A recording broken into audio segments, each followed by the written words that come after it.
غیبت کبریٰ۔ غیبت کبریٰ شیعوں کے 12ویں امام مہدی علیہ السلام کی طولانی مدت تک پوشیدہ زندگی گزارنے کو کہا جاتا ہے، جو سن 329 ہجری سے شروع ہوئی اور آج تک جاری ہے۔ اس کے مقابلے میں غیبت صغریٰ ہے، جس کی مدت مختصر تھی اور 59 سال کے بعد ختم ہوئی، جس کے خاتمے کے بعد غیبت کبریٰ شروع ہوئی۔ اکثر شیعہ علماء کے مطابق غیبت کبریٰ کے دور میں امام زمانہ علیہ السلام سے رابطے کا کوئی امکان موجود نہیں، لیکن بعض علماء اس دور میں بھی آپ سے ملاقات کو ناممکن نہیں سمجھتے ہیں۔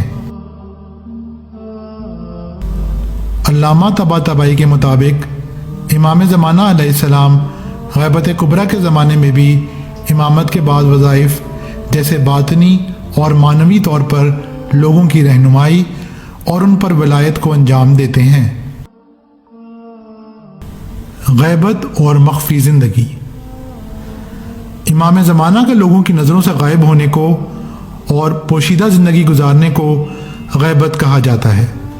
غیبت امام زمانہ کو 2 حصوں غیبت صغریٰ اور غیبت کبریٰ میں تقسیم کیا جاتا ہے۔ غیبت صغریٰ میں امام زمانہ تمام لوگوں کی نظروں سے غائب نہیں تھے، بلکہ اس دور میں آپ کے خاص نمائندے تھے جن کے ذریعے آپ اپنے پیروکاروں سے رابطے میں ہوتے تھے۔ ان افراد کو نواب امام زمانہ یا نواب اربع کہا جاتا ہے۔ اکثر شیعہ علماء غیبت صغریٰ کی مدت کو 59 سال مانتے ہیں۔ غیبت کبریٰ کا آغاز غیبت صغریٰ کے بعد ہوا۔ اس دور میں امام زمانہ تمام لوگوں کی نظروں سے غائب ہو گئے۔ غیبت کبریٰ سن 329 ہجری سے اب تک جاری ہے۔ غیبت کبریٰ کا آغاز اور اختتام۔ غیبت کبریٰ کا آغاز غیبت صغریٰ کے اختتام اور آپ کے آخری نائب خاص علی بن محمد سمری کی وفات سے شروع ہوتا ہے۔ اکثر شیعہ منابع کے مطابق علی بن محمد سمری نے 15 شعبان سن 329 ہجری کو وفات پائی ہے، لیکن شیخ صدوق اور فضل بن حسن طبرسی ان کی وفات کو سن 328 ہجری قرار دیتے ہیں۔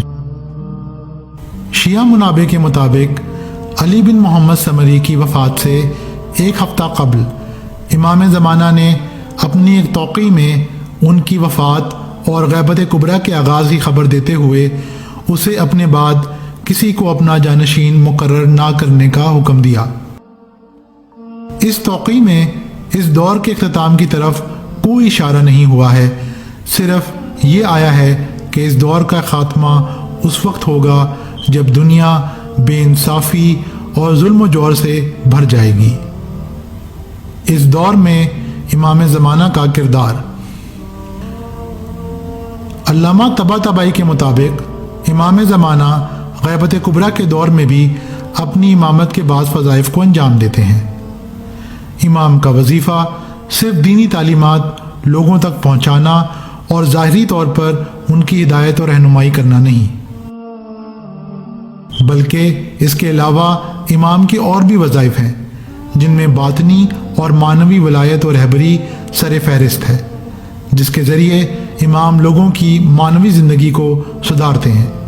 ان کے مطابق امام زمانہ علیہ السلام اگرچہ لوگوں کی نظروں سے غائب ہیں، لیکن باطنی اور معنوی طور پر آپ لوگوں کی روح اور جان سے آگاہ ہیں اور ان کی ہدایت کرتے ہیں۔ امام زمانہ علیہ السلام سے ملاقات۔ غیبت کبریٰ کے زمانے میں امام زمانہ علیہ السلام سے ملاقات کے امکان پذیر ہونے اور نہ ہونے میں شیعہ علماء کے درمیان اختلاف پایا جاتا ہے۔ محمد بن ابراہیم نعمانی، شیخ مفید، فیض کاشانی اور کاشف الغطا وغیرہ اس بات کے معتقد ہیں کہ غیبت کبریٰ کے دوران میں امام زمانہ علیہ السلام سے ملاقات کا کوئی امکان موجود نہیں۔ البتہ ان میں شیخ مفید کہتے ہیں کہ اس دور میں آپ کے بعض قابل اعتماد احباب جن کا وظیفہ صرف امام کی خدمت کرنا ہے کو امام زمانہ علیہ السلام کے دیدار نصیب ہوتا ہے۔ ان علماء کے اپنے نظریے پر سب سے اہم دلیل امام زمانہ علیہ السلام کا علی بن محمد سمری کے نام لکھی ہوئی وہ توقیع ہے جس میں صراحتاً فرمایا گیا ہے کہ اس دور میں بھی جس نے بھی یہ اعادہ کیا کہ امام کو دیکھا ہے وہ جھوٹا ہے۔ شیعہ علماء کا دوسرا گروہ جس میں سید مرتضیٰ، شیخ طوسی، گراجگی اور محدث نوری وغیرہ شامل ہیں، غیبت کبریٰ کے زمانے میں بھی امام زمانہ علیہ السلام سے ملاقات کو ممکن قرار دیتے ہیں۔ سید مرتضیٰ اور شیخ طوسی نے امام زمانہ کے ساتھ کسی کی ملاقات ہوئی بھی ہے یا نہیں اس بارے میں کچھ نہیں کہا، صرف یہ کہتے ہیں کہ اس دور میں امام زمانہ کے ساتھ ملاقات ممکن ہے، جبکہ محدث نوری نے مذکورہ توقیع پر بعض اعتراضات کے علاوہ امام زمانہ علیہ السلام سے ملاقات کی بہت ساری داستانیں بھی نقل کرتے ہیں۔ ان داستانوں کا کوئی معتبر سند نہ ہونا نیز جن سے ان داستانوں کی نسبت دی گئی ہے ان کی اپنی زبانی ان داستانوں کا بیان نہ ہونا ان داستانوں پر ہونے والے اعتراضات میں سے چند ایک ہیں۔ اس طرح کی مزید تحقیقی، علمی اور تاریخی ویڈیوز دیکھنے کے لیے چینل کو سبسکرائب کیجیے اور بیل آئیکن پہ کلک کیجیے۔ ویڈیو کو لائک کریں اور کامنٹس کے ذریعے بتائیے کہ آپ کو ویڈیو کیسی لگی۔ اگلی ویڈیو تک کے لیے خدا نگہدار۔